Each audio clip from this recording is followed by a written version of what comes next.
people work very hard to get to have a good career, to have success in getting a lot of money in their salary, and it seems that fewer people think about how they can improve society or how their work can make others' lives better. Yeah. So, well, kind of connecting this with your work, I was curious about how you started this. Yes, okay. Working in this domain. Yes, okay, well, before, I'd like to maybe touch on what you just said. Why, why people don't. I think there is two main reasons. And the first reason is that you have to take responsibility for your life. And you have to understand that your life has a meaning. Mm-hmm. And the second part is you need time to think. Those two combinations. And we live in a society where people do not understand the importance of reflection, meditation, thinking ahead. And they are caught up. It doesn't matter their social level. It doesn't matter how much money they have or don't have. Their life is full of things and they have time for nothing, regardless. Mm-hmm.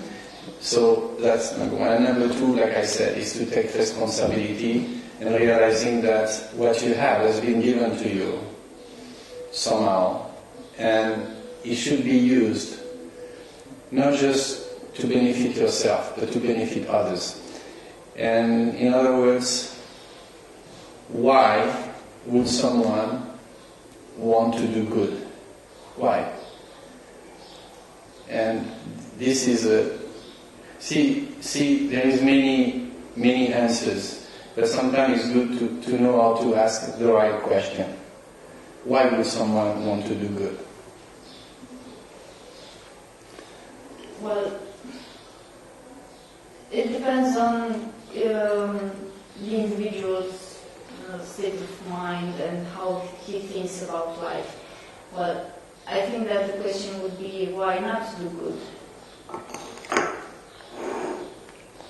Well, because if it's the same question. It's the same question. No. Why would someone want to do good, and why not do good? The answer will be the same one. It's about time. It's about what?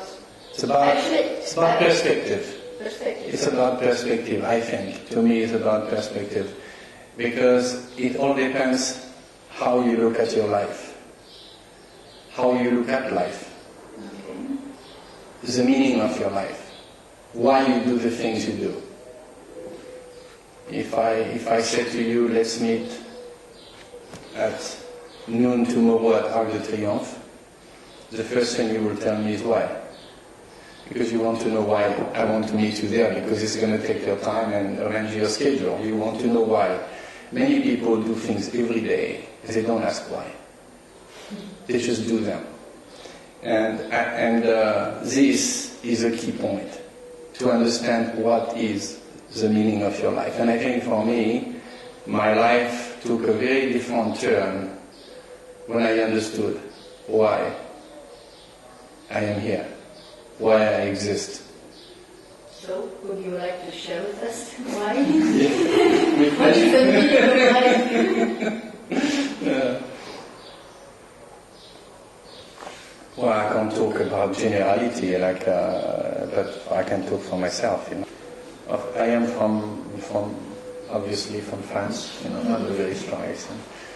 I'm from Paris, and I studied, but I had some questions, and the question came from my environment, my parents, my friends, the world around me, and I didn't see myself fit in this pattern. I thought life, there was more.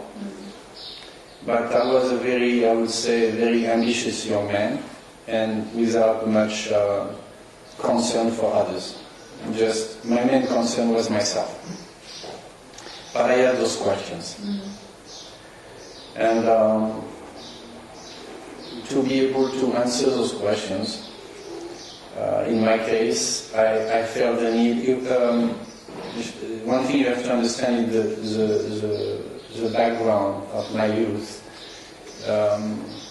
because I'm 60, so that was when we had 68 in France was a big, let's say, revolution, cultural revolution, and lots of people questioning about the war in Vietnam. There was hippie movement, all kind of different challenges. So I decided to travel, to be able to find, take a break from everything and just look around, you know.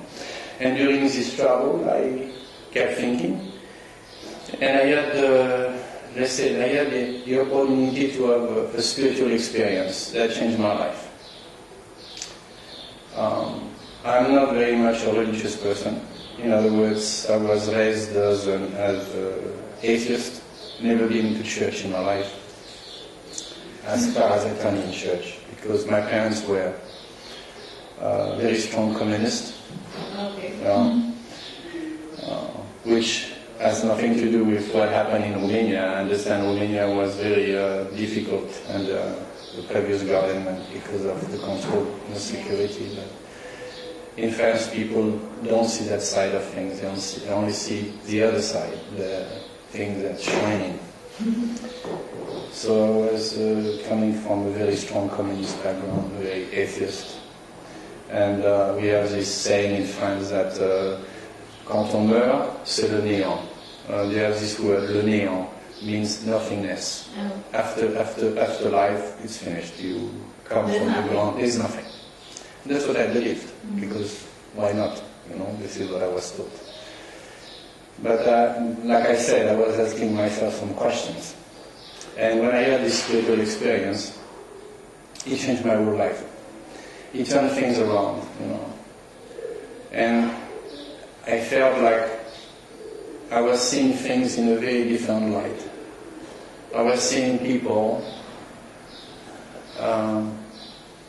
in a way that I felt compassion and I felt a caring feeling for others. And at that moment, I was challenged by something I read from a man that lived in the 19th century. And I remember he said like this, he said, I will go through this world but one time. The good that I can do, let me do it now and not defer it, because I will never pass this way again. And I decided to live my life to make a difference in the life of others and use what I had to make the world better. It changed my way of living, my way of thinking, and I realized that actually this life, it's not everything. There was life before, there will be life after. In other words, how to put it in English, I would say I realized that rather than being a physical being, having some spiritual experience, I realized this was the opposite. Actually, I was a spiritual being. I am a spiritual being. And I am having a physical experience here for X numbers of years. I understand. So your beliefs, your religious, spiritual experience, Yes.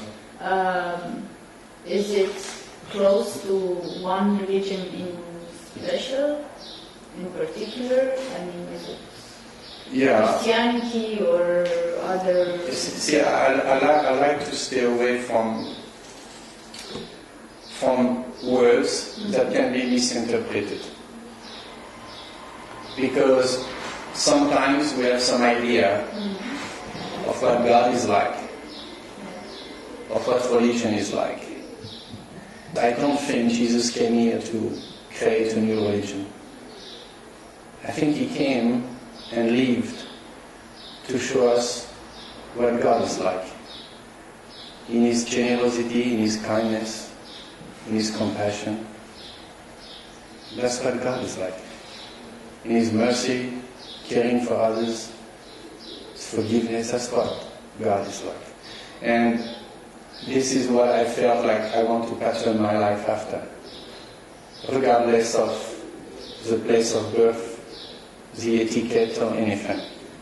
Sometimes we can think we know so much about everything that we miss the heart of it all. Arrogance. Yes. So this is what drives you in your work? I think this is what inspires you, I mean. Yes, it's. I also realize that spirituality is not a choice. We are spiritual beings, whether we want it or not. We have a soul.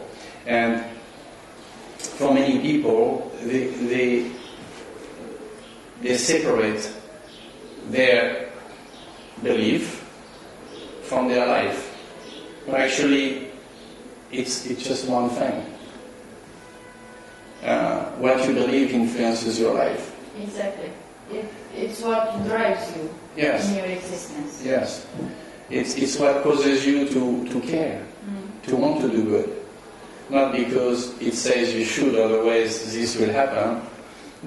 But you do it because... You're thinking about the Bible and Christianity. I'm not talking about anything. For me, some things are, we have this word in French, aberrant. Because aberrant, I don't know if you have the same word in Romanian, yes. But it's like, sometimes I hear some people talk. It doesn't make sense. And I understand why people would run away from religion. I mean, who wouldn't, you know? It's like, you have this impression on one hand, I mean, I would make it's not that I want to make a joke, but paraphrasing, in one hand you have someone telling you, you know, God is love and He really loves you back. And then, on the other hand, if you do not follow what we tell you, and do this and that, God's going to send you to hell. That same God that loves you. That loves you. And this, for any intelligent and thinking human being, it's a paradox. Yes. You know. So that's why I try to stay away from. So the main focus is on love and giving back. Well, you have to have a motivation, and I do have a motivation, because I believe in the principles of the words of Jesus. I would say this is what my life is based on. And I feel like this can be for every human being, regardless of their religion. And their place. In their place or even their religion. Because if he has to be something that works, he has to work with everybody. He cannot exclude people. Yes. You know. And this is a motivation that causes me to want to do good, to want to help others. When I came in this country, I first started, I was trying to help a couple of orphanages. Mm-hmm.